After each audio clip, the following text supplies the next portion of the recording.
சட்டசபை தொகுதியில் மதச்சார்பற்ற முற்போக்கு கூட்டணி சார்பாக உதயசூரியன் சின்னத்தில் போட்டியிடும் திமுக வேட்பாளர் முன்னாள் அமைச்சர் மத்திய மாவட்ட கழக செயலாளர் தோப்பு வெங்கடாச்சலம் அவர்களை ஆதரித்து முன்னாள் மத்திய அமைச்சர் காங்கிரஸ் பேரியக்கத்தின் முன்னோடி சிதம்பரம் அவர்கள் பெருந்துறை பழைய பேருந்து நிலையம் அருகில் கூடியிருந்த ஆயிரக்கணக்கான வாக்காளர்கள் மத்தியில் உதயசூரியன் சின்னத்தில் வாக்கு கேட்டு பிரச்சாரம் மேற்கொண்டார்.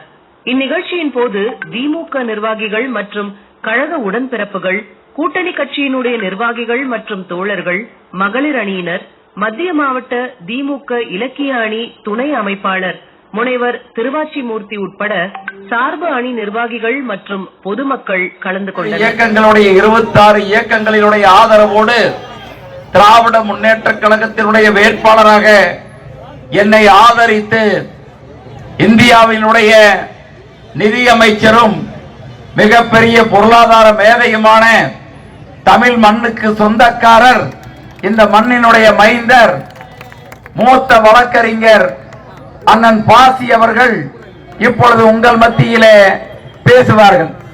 வந்திருக்கிறது திராவிட முன்னேற்ற கழக தலைவர் முதலமைச்சர் மு.க. ஸ்டாலின் அவர்கள். பதில் சொல்லலை.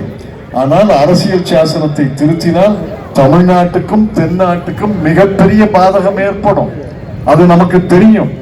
அது டெல்லியிலே செய்திருக்கிறார். நாளை மறுநாள் பாரதிய ஜனதா கட்சியின் முதலமைச்சர் பதவிக்கு வரப்போவார்.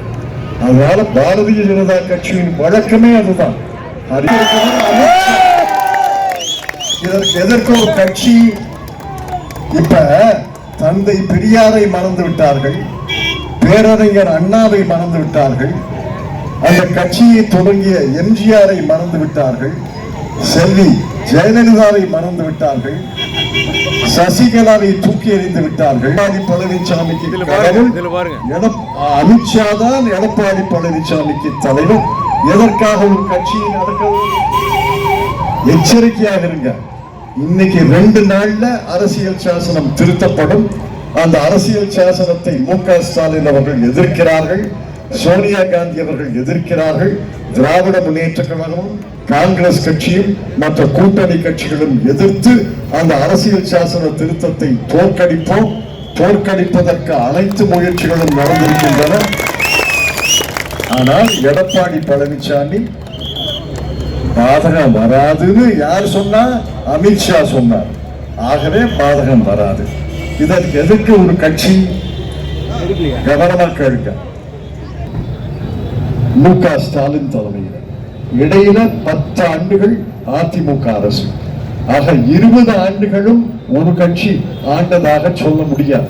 இந்த 20 ஆண்டுகளில் 10 ஆண்டுகள் அதிமுக, 10 ஆண்டுகள் திமுக.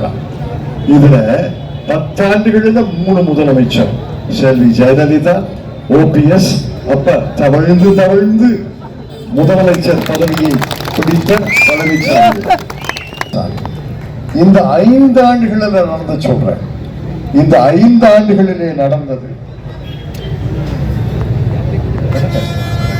இந்த 5 ஆண்டுகளிலே நடந்ததை சொல்றேன், சுருக்கமா சொல்றேன். வளர்ச்சி, நலத்திட்டங்கள், அதுதானே ஒரு நாட்டினுடைய 2 கண்கள். ஒரு முகத்துல 2 கண்கள் இருக்கிறது என்றால் ஒன்று வளர்ச்சி. தமிழ்நாடு 9.8%.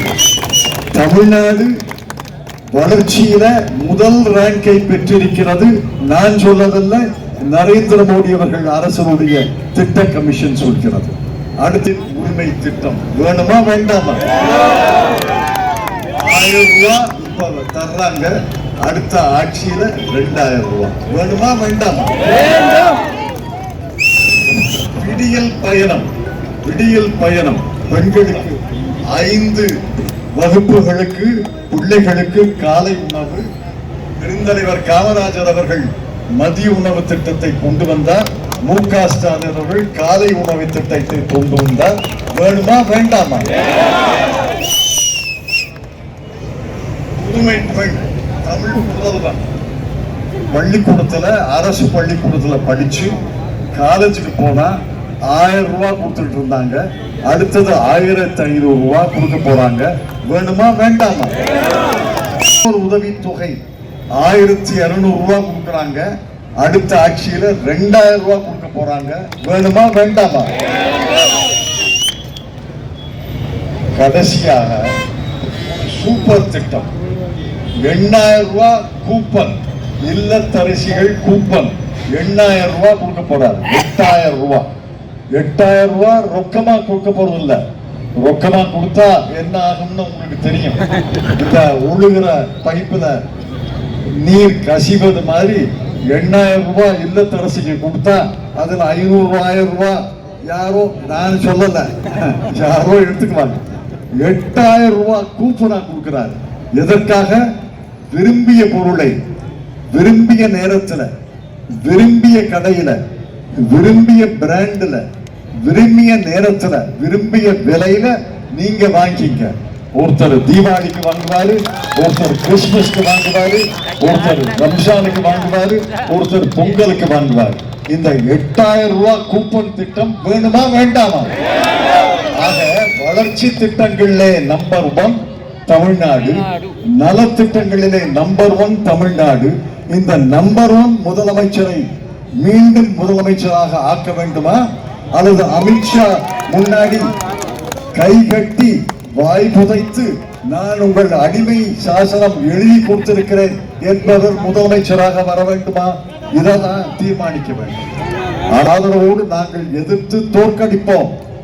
அது ஒரு சந்தேகமே வேண்டாம். உங்கள் ஆதரவு இருந்தால், உங்கள் கரவொலி ஆதரவு இருந்தால், பெருந்துறை மக்களுடைய ஆதரவு இருந்தால் அரசியல் சாசனத்தை திருத்தத்தை தோற்கடிப்போம். அரசியல் சாசனத்தை சட்டத்தை தோற்கடித்து தேர்தலிலே வெற்றி பெற்று போனால் நம்முடைய ஆட்சி விரைவிலே மலரும். தமிழ்நாட்டிலே மலர்ந்ததை போல தென்னாடு முழுவதும் மலரும். அதற்காக அருமை தோழர் வேட்பாளர் தோப்பூர் வெங்கடாசலம் அவர்களுக்கு உதயசூரியன் சின்னத்திலே வாக்களிக்கும்போது உங்களை எல்லாம் அன்போடு கேட்டுக்கொண்டு நன்றி தெரிவித்து விடைபெற்றுக் கொள்கிறேன். வணக்கம்.